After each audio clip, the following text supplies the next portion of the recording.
माता स्वरूपम माता स्वरूपम देवी स्वरूपम देवी स्वरूपम प्रकृति स्वरूपम प्रकृति स्वरूपम प्रणम्यम प्रणम्यम प्रणम्यम प्रणम्यम। बोल जगदम्बा माते की। बोल देव गुरु बृहस्पति देव भगवान की। आज इस शक्ति चेतना शिविर के अंतिम चरण पर यहाँ उपस्थित उन सौभाग्यशाली शिष्यों और भक्तों को मैं अपना पूर्ण आशीर्वाद समर्पित करता हूँ, जो इस पंडाल के अंदर बैठ करके अपना बहुमूल्य समय दे रहे हैं। अभी लगातार 2 दिन के कार्यक्रम में आप लोगों ने कुछ भक्त गायकों के विचारों को सुना और स्वतः आप लोग देख रहे होंगे ये मात्र मुझसे कोई 6 माह से जुड़ा है और कोई साल भर से जुड़ा है। इसके पहले ना ये गायक थे, ना गीतकार थे, ना कोई ये फनकार थे। और स्वतः आप लोग देखते चले जाएं कि मैंने कहा है कि मेरे कार्य एक दिशा से नहीं चल रहे, अनेकों कार्यों को अपने चिंतनों से जोड़ करके अनेकों माध्यमों से समाज में मैं अपना प्रवाह फैला रहा हूं। आपको खुली निगाहों से केवल देखने की जरूरत है। मैंने कहा है कि मैं अज्ञान से अज्ञान व्यक्ति को, अज्ञानी व्यक्ति को भी यदि अपने चिंतन में ले लूंगा तो वह अच्छे से अच्छे कवियों को फेल कर देगा।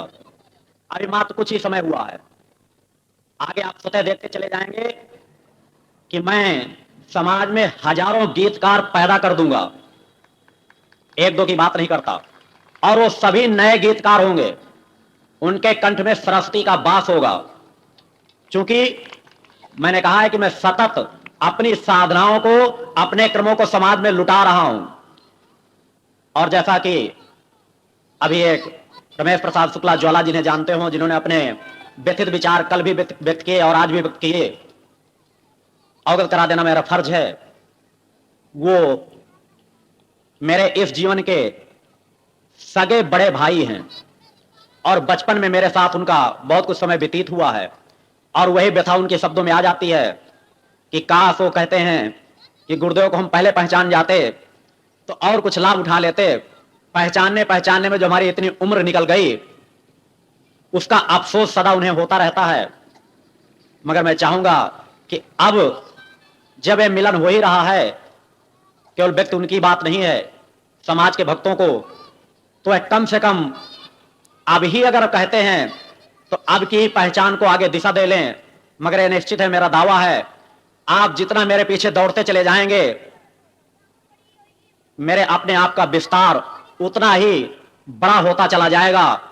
क्योंकि मेरी अपनी कोई औकात नहीं है, मेरी अपनी कोई लंबाई नहीं है, मगर मां की किरण की जो लंबाई है, आप दौड़ते दौड़ते थक जाएंगे और जब अंतिम पड़ाव पर गिरेंगे तो केवल वह मां के चरण होंगे। मां के चरणों पर ही आपका अंतिम पड़ाव होगा और उस अंतिम पड़ाव की ओर ही मैं अनेकों प्रकार से खींच रहा हूं। कुछ लोगों को गायक बनाकर, कुछ लोगों को साधक बनाकर, कुछ लोगों को सेवक बनाकर। और ये समाज में आप स्वतः देखते चले जाएंगे कि मैं जिस चिंतन को समाज में प्रवाहित कर दूंगा, देखते ही देखते समाज में हलचल मच जाएगी। और अगर समाज ये समझना चाहे, मैंने कहा है आध्यात्म वह धरोहर है, आत्मिक ज्ञान वह धरोहर है जिसके सामने आपकी भौतिकतावाद की जो कक्षा 1 से लेकर के MA BA की डिग्री आप प्राप्त करते रहते हैं, यह सब निश्चय नगण्य हैं। जिस तरह अगर मैं कह दूं, निश्चित है, मैंने कहा है वेद पुराण शास्त्र उपनिषद ऐसा कोई नहीं जिसको मैंने पूर्व जीवन में छाना ना हो, जिसके सार को मैंने समेटा ना हो।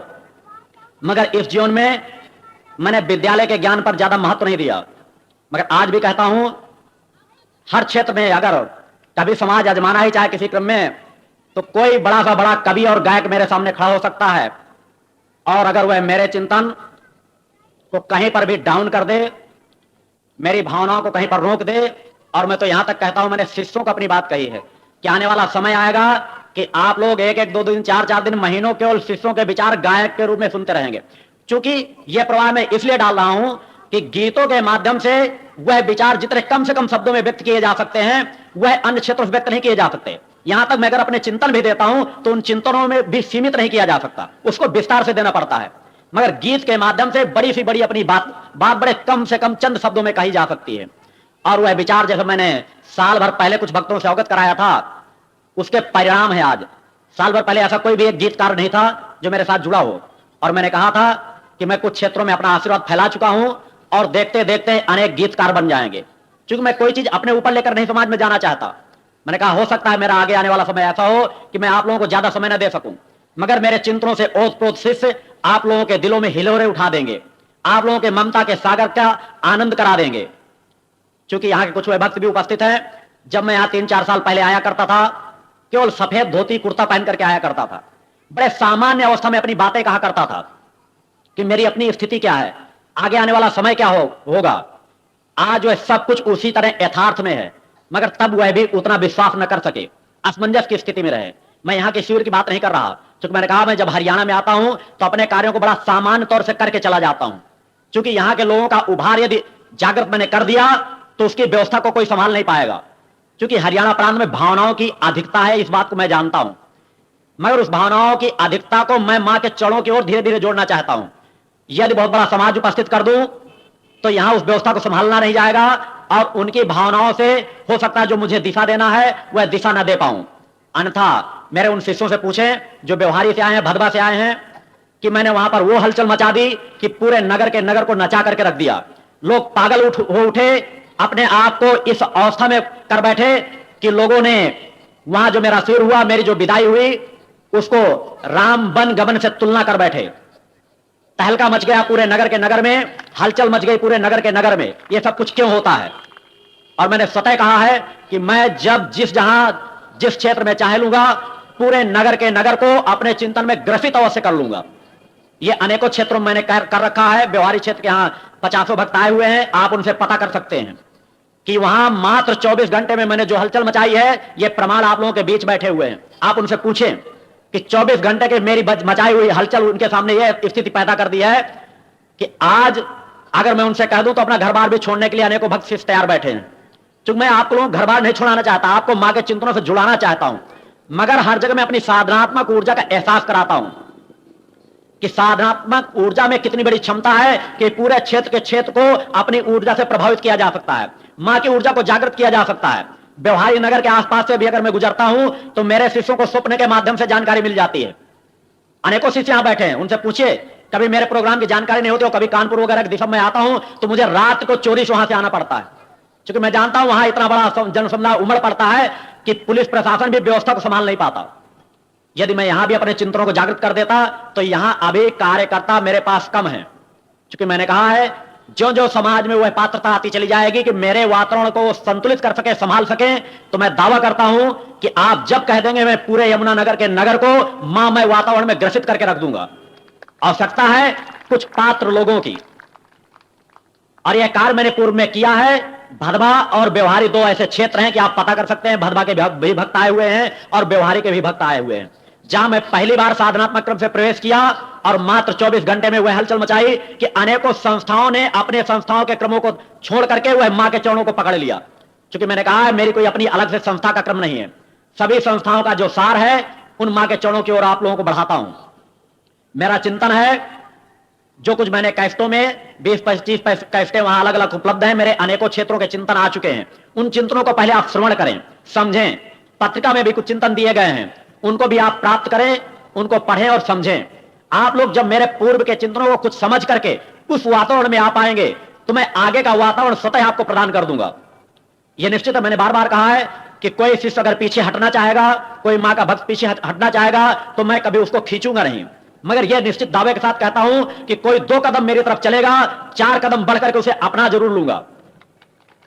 मेरे जीवन का लक्ष्य है जन जन में मां की चेतना जागृत करना, 108 महाशक्ति यज्ञ संपन्न करना और मूल चेतना केंद्र की स्थापना करना, और वह कार्य कभी रुकेगा नहीं। मैंने आप लोगों को जो ओम जगदम्बिके दुर्गाई नमः मंत्र दिया है, इस मंत्र को आप सभी लोग सतत जाप करने का क्रम रखें। दूसरी चीज, मैंने जो अपना चिंतन दिया है कि माया महा ठगिन में जानी, यह पूर्णतया गलत है। माया ठगनी नहीं है। आप और शोध करें और विचार करें। सबसे बड़ी ठगनी है काया महा ठगिन में जानी।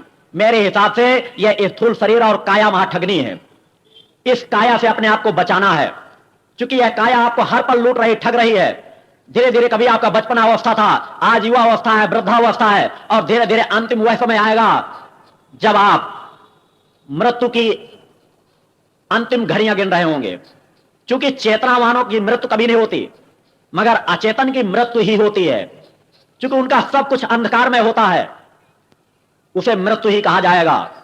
आप मृत्यु को यदि कभी नहीं प्राप्त करना चाहते, सदैव जीवित रहना चाहते हैं, सदैव अपनी वंश परंपरा चलाना चाहते हैं, तो आपको अपनी चेतना को जागृत करना पड़ेगा।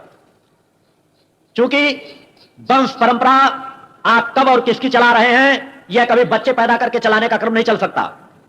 जब आप अपने आप को समझ लेंगे, अपने आप को पहचान लेंगे, जब आप देख लेंगे कि मेरा अस्तित्व तो हर काल में खुद मौजूद है, तो मुझे किस वंश परंपरा चलाने की आवश्यकता है। मुझे अपने आप को कायम रखने की जरूरत है, मुझे अपने आप को मां का शिष्य बनाए रखने की जरूरत है। जब मैं मां का खुद शिष्य हूं, मैं खुद उस प्रकृति सत्ता का एक अंश हूं, तो मुझे और अंशों की क्या जरूरत है। निश्चित है कर्तव्य करने की जरूरत है। एक जो क्रम है कि जन्म मरण की जो परंपरा है वह बराबर चलती रहे, इस प्रकृति में जो एक जीवन का क्रम है वह सतत चलता रहे, उस कर्तव्य को केवल करते रहना है, लिप्तता में लिप्त होकर के नहीं। इस काया से सदैव बचते रहना है। यह काया आपको लूट रही है, आप इस काया को लूट सकते हैं, ठग सकते हैं, कर्म करते हुए, आध्यात्मिक कर्म करते हुए। मैंने धर्म की परिभाषा बतलाई है, मैंने कहा है धर्म मनुष्य द्वारा किया गया वह हर कर्म है, धर्म के अंतर्गत आता है जिससे आत्मा परमात्मा की नजदीकता को प्राप्त करती हो, और वह हर कर्म अधर्म है जिससे आत्मा और परमात्मा की दूरी होती हो। इन सभी चिंतनों को आप लोगों को ग्रहण करना है। वह मार्ग ऋषि मुनि सदैव बताते चले आए हैं कि कौन सा कर्म धर्म में जुड़ा हुआ है और कौन सा अधर्म में जुड़ा हुआ है। हम आपको सभी को वह पकड़ने की जरूरत है, उन चिंतनों को ग्रहण करने की जरूरत है, कुछ आगे बढ़ने की जरूरत है। निश्चित है हर तरफ भवसागर है, अध्यात्म क्षेत्र का भी अपना भवसागर है, मां की ममता का सागर है, दूसरी तरफ भौतिकतावाद का नरकलोक का भवसागर है, जहां कष्टों का भवसागर है। आप निश्चित है किसी दूसरे क्षेत्र में अगर मैं कह दूं अध्यात्म में छलांग लगा दें तो आप संकोच कर जाते हैं। आप सोचते हैं पता नहीं हम कुछ कर पाएंगे या नहीं कर पाएंगे, 2 मिनट के पूजा पाठ का हमको फल मिलेगा या नहीं मिलेगा। जिस तरह यदि समुद्र के किनारे आप जाएं और आपको तैरने के ज्ञान नहीं है और कोई तैराक खड़ा हो, वह कहे आप कूद पड़ो, आप धीरे धीरे आदत डालोगे तो तैरना सीख जाओगे, मगर नया व्यक्ति कभी विश्वास नहीं करता, नया व्यक्ति बढ़ना नहीं चाहता, वह तालाब में कूदना नहीं चाहता, उसको खौफ रहता है कि मैं हर हालत में डूब जाऊंगा। जबकि वह प्रयास करे तो डूबता नहीं। आप देखते हैं जो प्रैक्टिस करते हैं, धीरे धीरे आदत डालते हुए तैरना सीख जाते हैं। अब अगर समाज का दूसरा पहलू जो तैरना जानता ही नहीं, वह कहेगा तो समाज उसमें पानी में तो तैरा ही नहीं जा सकता, उसमें तो तैरने की क्रिया सीखी नहीं जाती, अगर हम जाएंगे तो तुरंत डूब जाएंगे। मगर जो तैराक है वह जानते हैं पानी में तैरा जा सकता है। जिस तरह आप प्रयास करके उस पानी में तैर सकते हैं, उसी तरह आप प्रयास करके आध्यात्मिक मार्ग में भी अपनी तैराकी की यात्रा तय कर सकते हैं। आवश्यकता है उस तरफ अपने आप को बढ़ाने की, उस तरफ अपने आप को कुदाने की। आप यदि अपने चिंतनों को आध्यात्मिक क्षेत्र की ओर बढ़ाएंगे, कुछ मंत्र जाप करेंगे, कुछ आध्यात्मिक चिंतन करेंगे और सत्य के पलड़े को पकड़ेंगे, तो आपको आध्यात्मिक यात्रा का ज्ञान होगा। आपके शरीर चैतन्य और जागृत होंगे। आप देखेंगे कि स्वप्न के माध्यम से आपको संकेत मिलने लगेंगे, मगर आपके जीवन में भटकाव ना आए। क्योंकि कुछ ऐसे साधक हैं जो मुझसे जुड़े और मैंने उनके अंदर की कुछ चेतना को जागृत किया, उनके अंदर कुछ ज्ञान आया और वो समाज में खुद कार्य करने लग गए, और कुछ समय में ही उनकी साधनाएं बरक हो गई। क्योंकि मैंने कहा है कि आपको अपनी यात्रा तय करना है, तब तक जब तक कि मां के चरण आप प्राप्त न कर लें, तब तक आपको भटकने की जरूरत नहीं। मां के एक बार चरणों को प्राप्त कर लें, फिर आप जो कुछ करते रहें, मां स्वतः आपका हाथ पकड़ करके बढ़ाती रहेगी। कम से कम उस अवस्था को प्राप्त कर लें कि मां का रक्षा कवच आंचल आप प्राप्त कर सकें। वह रक्षा कवच आंचल जिसको आज तक न कोई अस्त्र शस्त्र भेद सके हैं, न कोई उसको भेद सकेंगे। वही कारण है कि मैं अपनी बात सदैव चैलेंज और दावे के साथ कहता हूं कि आप लोगों को कल का विश्वास नहीं कि कल हमारा क्या होगा, मगर यह शरीर दावे के साथ कहता है कि जब तक मैं 108 महाशक्तियों के संपन्न नहीं कर लूंगा, तब तक मेरा शरीर नष्ट नहीं हो सकता। क्योंकि ऐसा नहीं कि मैं किसी अमृत तत्व का पान करके आया हूं, निश्चित है मां के चरणों के रजकण का मैंने पान किया है, मां के आंचल को अपना रक्षा कवच बनाया है, और उस रक्षा कवच के बल पर ही बोलता रहता हूं।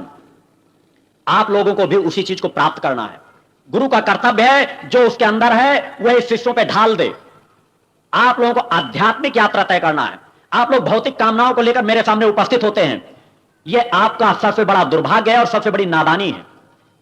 आप यदि आध्यात्मिक कामना को ले लें, क्योंकि आप भौतिक कामना लेकर के आते हैं, एक पक्ष का लाभ मैं दूंगा, दूसरे पक्ष में आपका नुकसान हो जाएगा। अगर आप आध्यात्मिक जिज्ञासा लेकर के आए, आध्यात्मिक क्षेत्र की 2 कदम यात्रा चलें, तो आध्यात्म में अपूर्णता नाम की तो चीज ही नहीं है। आप जितने अपने संस्कारों को पूर्ण करते चले जाएंगे, भौतिकतावाद के आपका स्तर अपने आप उठता चला जाएगा।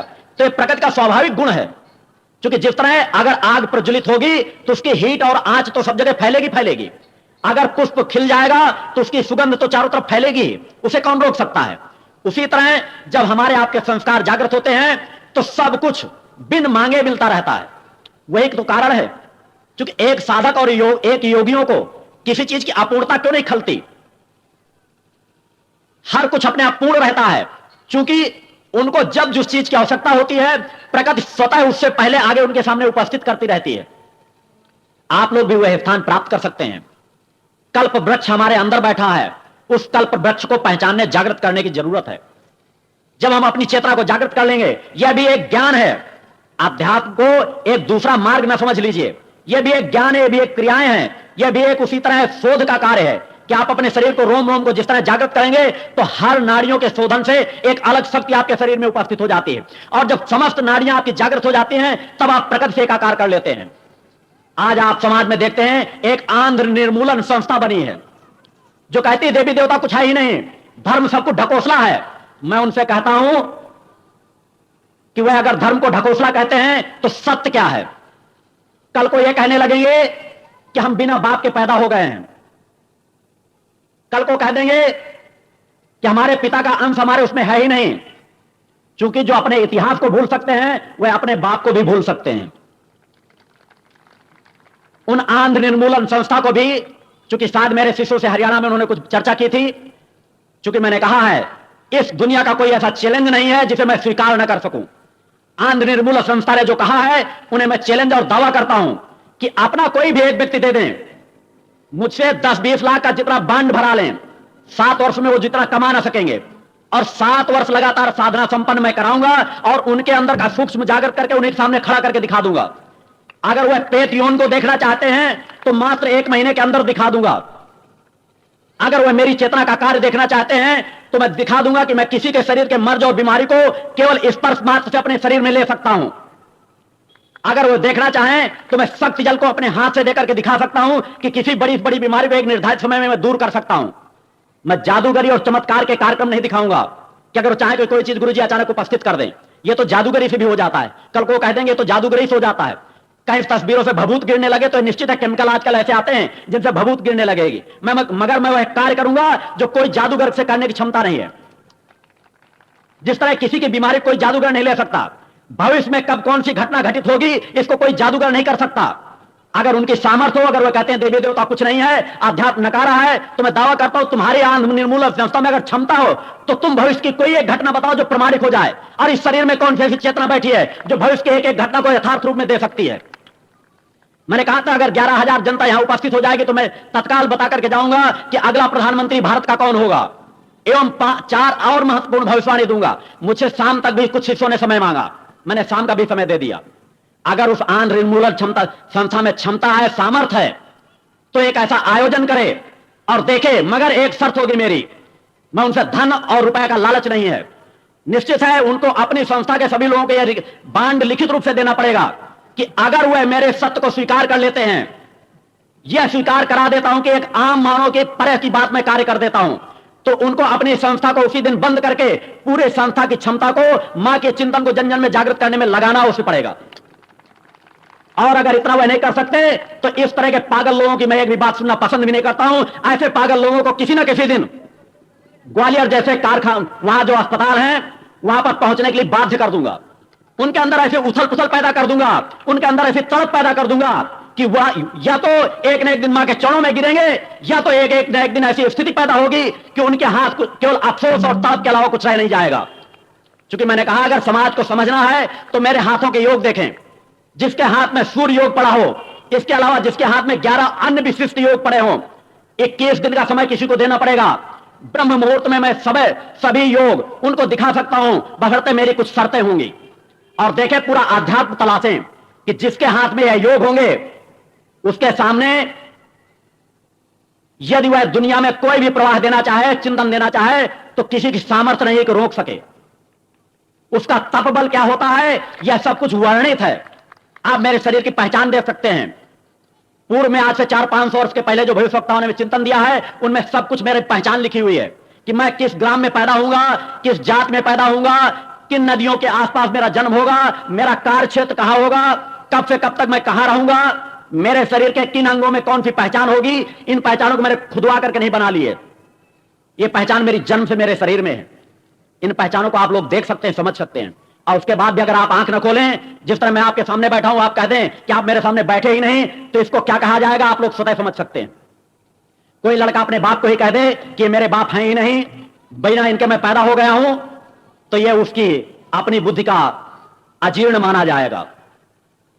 अतः कोई ऐसी संस्था नहीं जिस संस्था के चैलेंज को मैं स्वीकार न कर सकूं।